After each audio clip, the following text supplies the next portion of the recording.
자, 이제 B형 5번에서 8번까지 볼 건데요. 여기가 7번의 역교론을 제외하고는 나머지 세 문제가 쉬운 듯 하지만 실질적으로는 감점이 꽤나 있는 그런 문항입니다. 자, 일단 한번 보죠. 네, 이제 B형 5번 한번 들어가 보겠습니다. B형 5번도 아까 조금 전에 말씀드린 것처럼 5번, 6번, 8번이 쉬운 듯 하면서 조금 어려운 부분들이 있는데요. 실제로 이 부분에서 어려웠던 것은 이런 니은에 들어갈 품목, 이런 것들이 약간 우리를 어렵게 만들죠. 특히 이제 역사를 전공하다 보면 어떤 법칙이나 개념, 일반화, 이런 부분에서는 굉장히 이제 강할 수가 있는데요. 아주 디테일한 부분에서는 조금 소홀한 공부가 될 수도 있다는 생각입니다. 근데 이제 우리가 학교에 가서 애들을 가르쳐 보면 약간 저학년일수록 조금 디테일한 부분이 많아요. 그래서 그런 것들을 통해서 개념화 시켜 나가는 과정들이 필요한 거고, 그래서 고학년으로 올라갈수록 어떤 일반적인 것들에 대한 수업을 많이 하게 되어 있죠. 특히 그래서 대학생 때 우리가 전공을 하다 보면 구체적인 것은 너희들이 알아서 해야지, 뭐 이렇게 됩니다. 그죠? 그래서 반대로 생각을 해보면 우리가 수험생이라는 입장에서 놓고 본다면 바로 그런 식으로 조금 디테일한 부분을 봐야 된다는 것이고, 그런 디테일한 부분을 어디서 보느냐라고 했을 때는 결국은 교과서라고 하는 부분을 조금 떠올려 주셔야 할 것으로 보입니다. 자, 그러면 자, 기억, 니은, 그 다음에 관세 개정 문제가 대두한 이유, 그 다음에 정치기구. 이 정치기구에서도 조금 틀렸던 것으로 보입니다. 한번 보시죠. 일단 사료는 제가 올려놓지 않았고요. 그거는 이제 1920년대 동아일보 사설이니까 그냥 참조만 하시면 될 것 같고요. 이 나 사료를 보면은 현재 이제 무엇이 보이느냐 하면 구미 각국은 저와 같이 상공이 발달되었지만 다 기역주의를 행한다. 그래서 이 기역주의가 뭐냐라고 하는 용어를 쓰라고 한 건데요. 뭐 뒤에 보면은 쉽게 판단할 수 있습니다. 그래서 이와 같이 바라보건대 선진이요 부강한 나라도 여피 국산을 장려한다. 그래서 결국은 걔네들도 국산을 장려하고 있다. 그럼 국산을 장려한다는 것은 결국은 무역에서 보호무역주의가 아니냐. 이렇게 우리는 추론이 가능한 거죠. 그래서 기억에 들어갈 거는 보호무역인데요. 원문에는 보호로 되어 있습니다. 근데 요거는 이제 사료기입형이긴 하지만 제가 볼 때는 보호무역까지도 가능하지 않느냐, 이렇게 이제 저는 생각을 하고 있습니다. 자, 일단 나 사료에서 기억을 이렇게 뽑아냈고요. 그 다음에 이제 다 사료에서 니은을 한번 뽑아낼 건데, 이 다 사료에서 니은 부분은 과연 뭐냐라고 했을 때 이게 이제 실질적으로 조금 어려웠을 수 있다는 겁니다. 술과 니은을 제외한 모든 상품에 대한 이입세가 어떻게 되었다? 철폐되었다. 이렇게 나와 있는데 그게 1923년부터라고 얘기를 하고 있고요.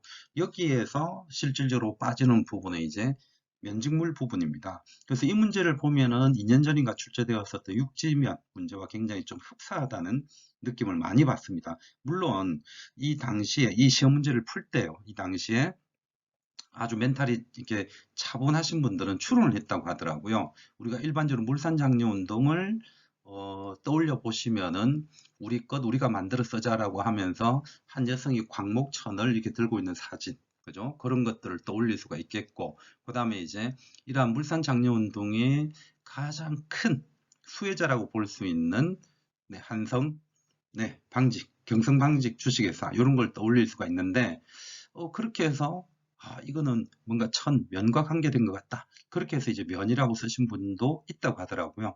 충분히 근거 있는 추론이죠. 어쨌거나 간에 이것에 대한 답은 면직물입니다. 그렇게 해서 니은의 면직물을 이제 찾아가면 되겠고요.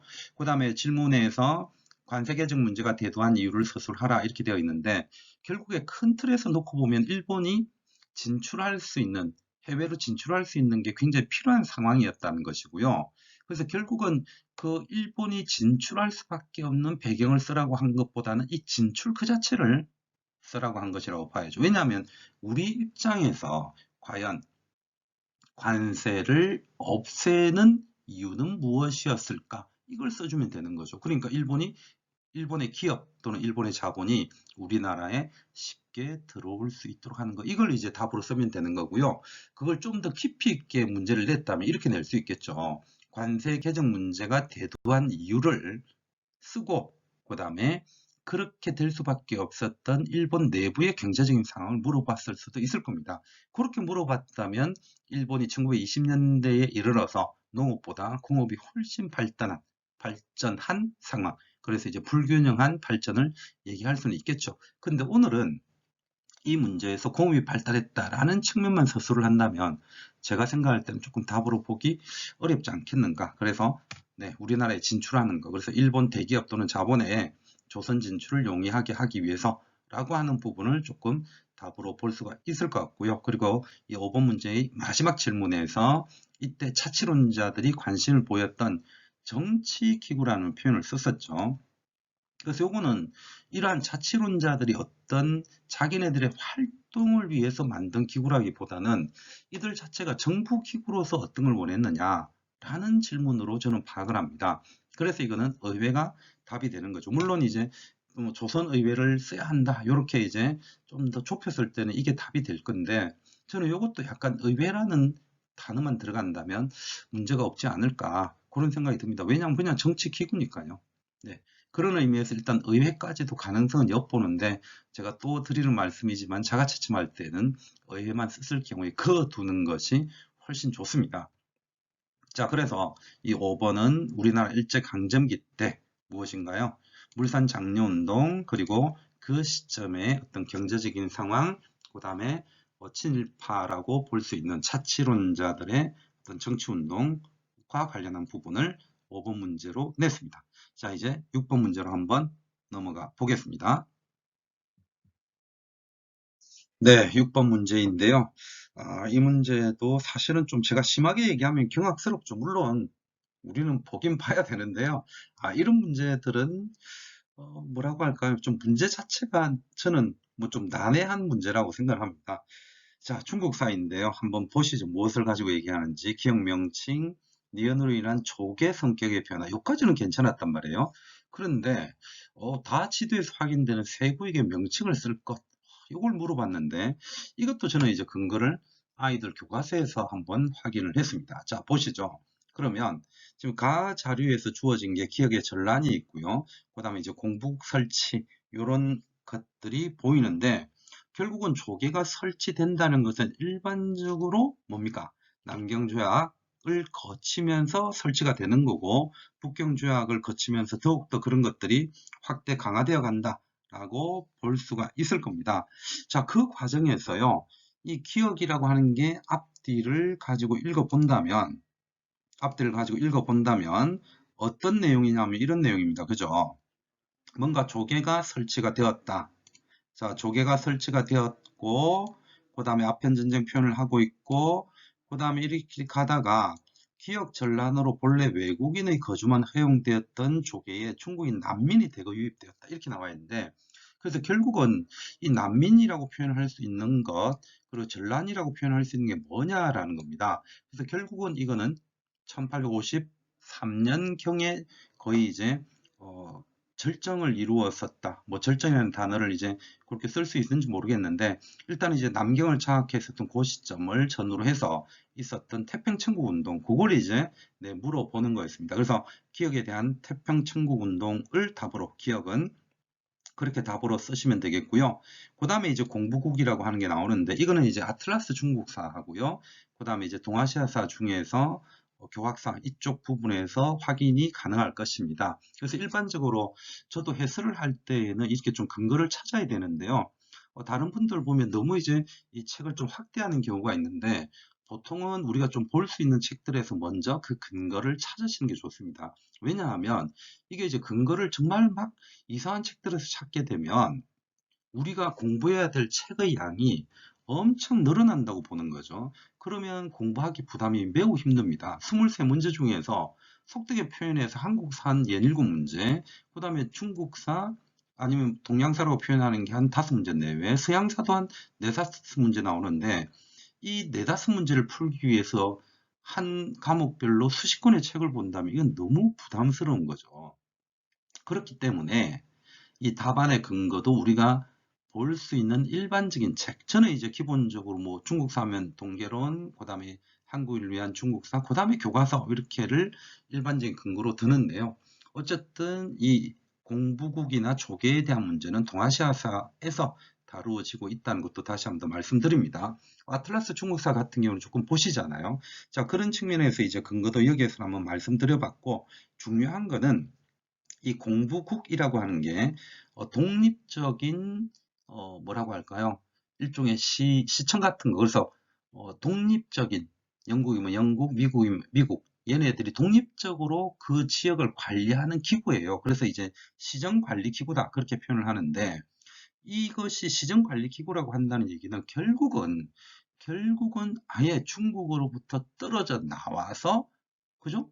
영국의 국가나 마찬가지가 된다는 거죠. 그래서 가장 핵심적인 표현은 자치라는 생각이 듭니다. 그래서 저는 주요 키워드를 좀 행정자치 이렇게 한번 보고 있는데요. 자, 기억에는 일단 태평천국 이렇게 한번 보았고, 그 다음에 이제 공국은 독립적 시정기구다. 아, 저기 오타가 하나 들어가 있네요. 미처 못 봤습니다. 그대로 가겠습니다. 따라서 조계 각국의 행정자치가 이루어지게 되었다. 조계가입니다. 여기에서 오타가 네, 두 개나 나타났네요. 자, 어쨌든 그렇게 네, 각국의 행정자치가 이루어지게 되었다는 측면 그렇게 한번 봐두시면 되겠습니다. 자, 그리고 이제 세 번째 질문에서 디귿을 찾는 조에서 세구역 이런 거는 좀 알아도 잘 기억을 못 하고요. 공부를 사실 잘 안 하지 않습니까? 저도 만약에 시험장에 있었다면 대충 계산을 좀 할 것 같습니다. 첫 번째 질문 1점, 두 번째 질문 1점, 마지막에 세구역을 쓰라고 했으니까 그럼 2점이 돼야 되는데 세구역을 쓰라고 했지만 실질적으로는 2개 정도로 점수를 주겠구나. 그러면 저는 일반적으로 임시정부하고 관련되는 프랑스 조계지 썼을 거고요. 그 다음에 이제 그 조계가 만들어진 것 자체가 아까 제일 앞에서 아편전쟁 얘기가 나왔고 따라서 이거는 영국의 조계지가 제일 먼저 만들어진단 말이에요. 그래서 저는 아마 영국 조계지, 프랑스 조계지 이렇게 썼을 것 같습니다. 그렇게 추론이 가능하니까. 근데 이제 이 조계지의 변화 과정을 본다면 영국이 가장 먼저 들어오고 프랑스 들어오고 나중에 미국 들어오면서 영국과 미국이 합쳐버립니다. 그래서 그걸 우리는 보통 공공조계지라고 표현을 하는데요.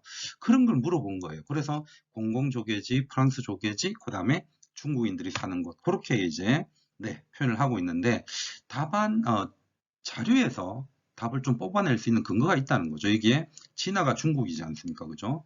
자, 중국이고 그 다음 이 땡땡은 앞에서부터 생략을 해왔는데 영국으로 보면 되겠고 법국은 어디입니까? 이게 프랑스죠. 그래서 이미 실질적으로 답을 좀 주고 있다.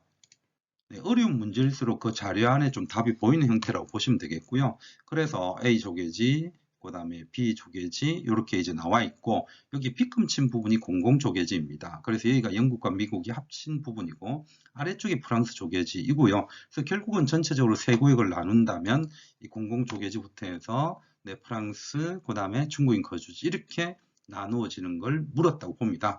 그래서 아마 이 부분은요. 총 4점짜리로 놓고 볼 때 2개만 답이 있다면 점수를 줄 것으로 봅니다.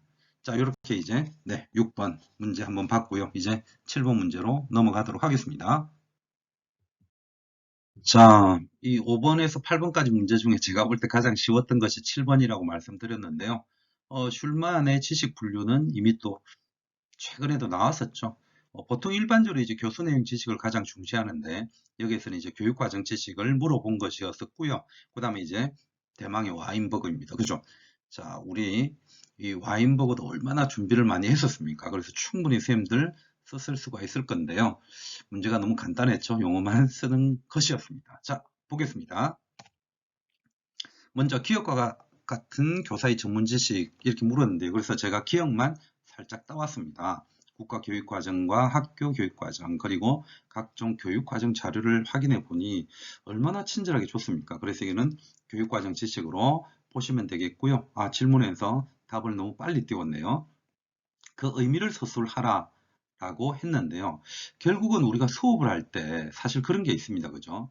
우리가 많은 지식을 쌓았지만 실제로 딱 가서 수업을 하려고 했을 때 만만치 않죠. 그런 경험을 먼저 하게 되는 게 사실은 2차 준비 과정인데요.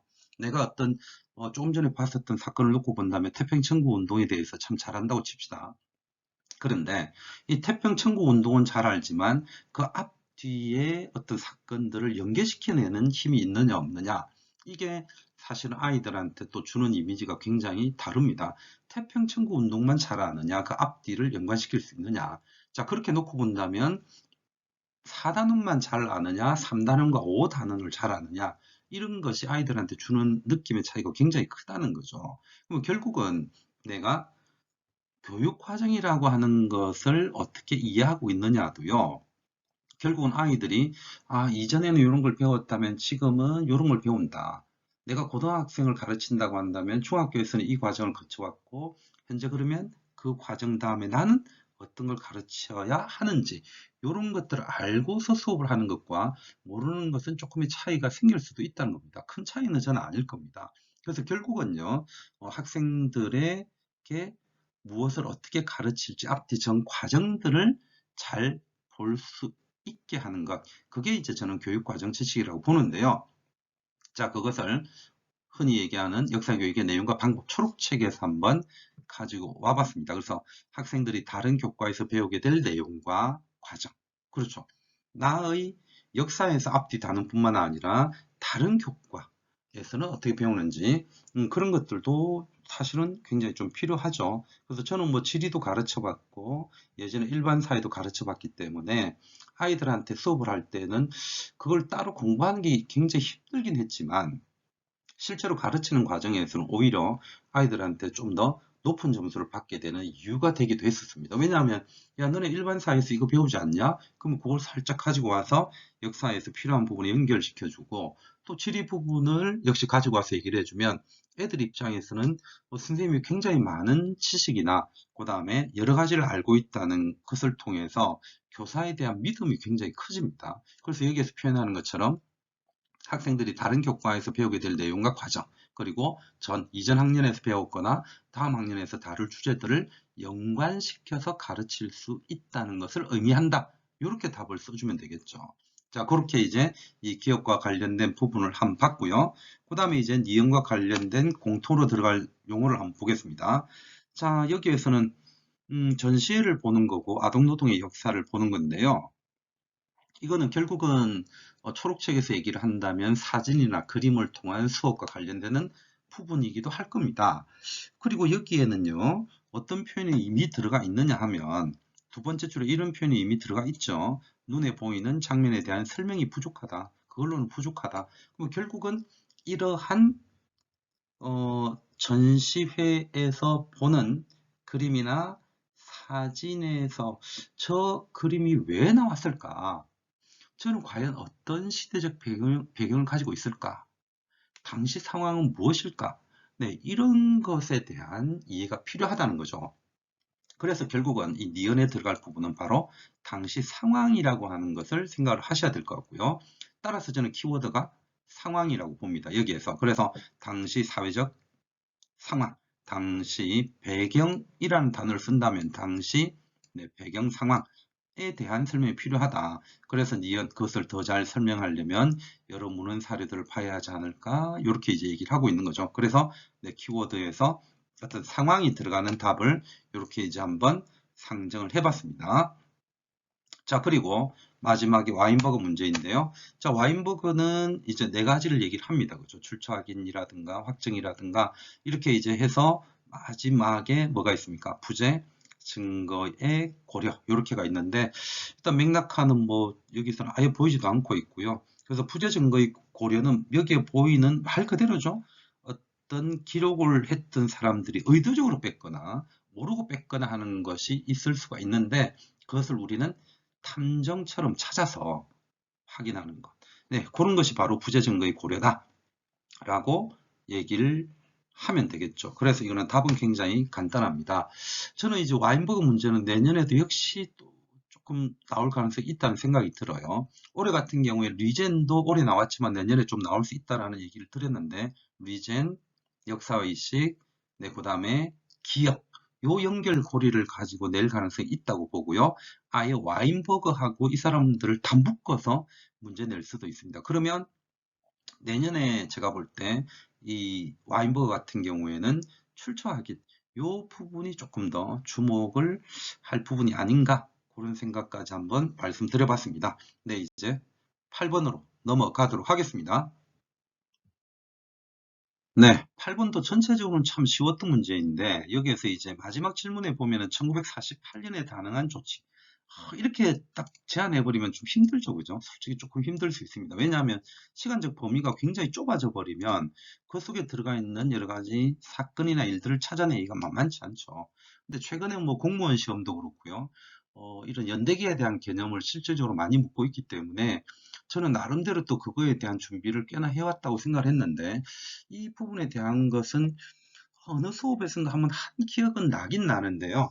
아마 기출에 해설할 때 한 것 같습니다. 근데 뭐 그거 했다 안 했다가 역시 중요한 것이라기보다는 그런 식의 생각들을 가져나가는 것이 굉장히 중요하지 않겠냐. 자, 그런 생각을 한번 해봅니다. 자, 그러면 가 자료에서 기억을 이제 한번 네, 봐 두신다면 작년 10월 어떤 일이 발생했다고 했고 주어진 자료에서 이거는 1949년이다 이렇게 나와 있죠. 그러면 1948년 10월이니까 이때는 이제 48년 여수 순천 사건이 될 겁니다. 그래서 기억을 쓰라고 하지 않았죠. 시험을 보다 보면 이런 일이 간혹 발생하는데요. 답안에 기억을 쓴 분들이 간혹 나오죠. 굉장히 마음이 아픕니다. 이거는 모르는 게 아니라 정말 실수인 건데요. 항상 시험을 보고 나서 내가 힘들어지는 이유 중에 하나는 그냥 몰라서 틀린 것은 억울하지 아는데 어떤 이유인지 실수를 해서 틀린 것. 그것이 한 개 정도면, 그냥 이렇게 박수 한번 치고, 이러고 넘어갈 건데, 또 봤더니 실수가 또 있네. 또 봤더니 또 있네. 와, 이러면서 쓰러져 가는 거죠. 그래서, 실수라고 하는 게 참, 시험 보기 전에도 긴장해서 힘들었는데, 시험 보고 나서도 사람을 좀 힘들게 하는 부분입니다. 그래서 이런 기억 부분에서도 기억을 쓰라고 한 건지, 기억에 발단이 된 사건을 쓰라고 한 건지 정확하게 네, 시험지하고 답지에 똑같이 쓰는 것도 필요하죠. 시험지에는 네, 이 4.3 사건이라고 쓰고 제주항쟁이라고 쓰고 답안지에는 여수순천이라고 쓰는 경우도 있지 않았을까. 마음이 아픕니다. 빨리 잊어야 됩니다. 그죠? 자, 어쨌든 간에 기억은 여수순천 사건인데요. 그 발단이 된 사건은 4.3 제주항쟁이 되겠죠. 자, 그 부분을 볼 수가 있겠고, 그 다음에 이제 니은은 확도 호국단인데, 이거는 이제 이승만이 만들었다가 4.19가 있고 난 이후에 없어졌다가 다시 박정희가 부활하죠. 네, 그런 부분도 파란 척을 할 때도 한 것 같고, 역사교육에 뭔가 이래저래 했던 것 같습니다. 자, 그래서 답으로 볼 수 있는 것은 이 두 가지죠. 자, 기억은 여수 순천 사건을 쓰라고 한 것이 아니라 밑줄친 4.3 사건을 답으로 써야 될 것이고, 그 다음에 이제 학도국단이 부활된 것은 박정희 때고요. 1970년대, 75년이기 때문에 이때는 유신체제하죠. 그래서 이때 대통령을 뽑는 기구는 통일주체 국민회의다. 그렇게 이제 볼 수가 있을 겁니다. 그러면 이제 두 가지 문제는 해결이 된 거고요. 마지막 문제가 솔직히 좀 어려웠다고 볼 수 있습니다. 뭔가 쥐어 짜내야 되는 거지 않습니까? 그죠? 그게 힘들죠. 자, 그래서 마지막 문제는 네, 이승만 기억 직후에 이승만 정부가 밑줄 친 티격과 같은 목적 하에서 가능한 조치를 두 개만 써라라고 했는데 이 부분도 저는 처음에 딱 봤을 때 머릿속에서 바로 떠오르는 것은 한 가지 정도였습니다. 이거는 아마 수험생이나 저나 거의 동일하지 않았을까 싶어요. 그 다음에 뭔가 이제 판단들을 해내야 되는데 전체적으로 티것 모든 반민족적 행동과 반국가적 사상을 철저히 처부순다라고 되어 있는데 이는 어떻게 보면 철저한 반공 정책이죠. 그런 측면에서 이제 국가보안법을 제정해 가는 과정을 떠올릴 수가 있었을 겁니다. 그래서 이제 그거 하나 하는 거하고 그 다음에 이제 기구들을 만들어 가는 것인데요. 그래서 이거는 제가 기출을 했을 때 아마 한 것으로 기억을 합니다. 대한청년단을 조직해 간다 이랬는데 이게 이제 12월 달에 있단 말이에요. 그래서 이 부분을 답으로 저는 상정을 해봤고 그 다음에 이제 하나 더 붙여본 것은 이거는 뭐냐면 서북청년회를 설치했다 이러면 안 되죠. 왜냐하면 제가 그래서 이거는 연도를 좀 넣어놨는데 설치는 46년이고 이 여수 순천 사건이 발생을 하면서 그리고 제주도가 점점점 계속 확대가 항쟁이 커지면서 이 기존에 있던 서북청년회를 전국 각지에 배치하면서 이런 저항들을 억누르는 과정도 있습니다. 그래서 혹시 그것도 뭐 답이 되지 않을까 해서 밀어 넣어 보았는데요. 일반적으로 제가 생각할 때는 앞에 두 개 국가보안법 제정하고 그 다음에 이제 대한청년단을 조직하는 거 이렇게 한번 볼 수가 있겠습니다. 자, 지금까지 이제 5번에서 8번까지 봤는데요. 전체적으로 평이한 주제였지만 뭔가 문제에서 조개를 그렇게 지역적으로 쪼개는 것을 확인해 들어가는 것은 우리 쪽 입장에서 놓고 보면 조금 낯선 문제가 될 수 있다는 것. 그 다음에 시간적으로 굉장히 좁은 시기. 어떻게 됩니까? 이 여수 순천 사건이 10월이고 48년 2개월 동안 10월 이후에 있었던 이승만의 정책. 이런 식으로 문제 내는 것도 향후에 뭔가 우리들은 좀 고민을 해둬야 할 것 같습니다. 네, 이제 9번으로 한번 넘어가 보도록 하겠습니다.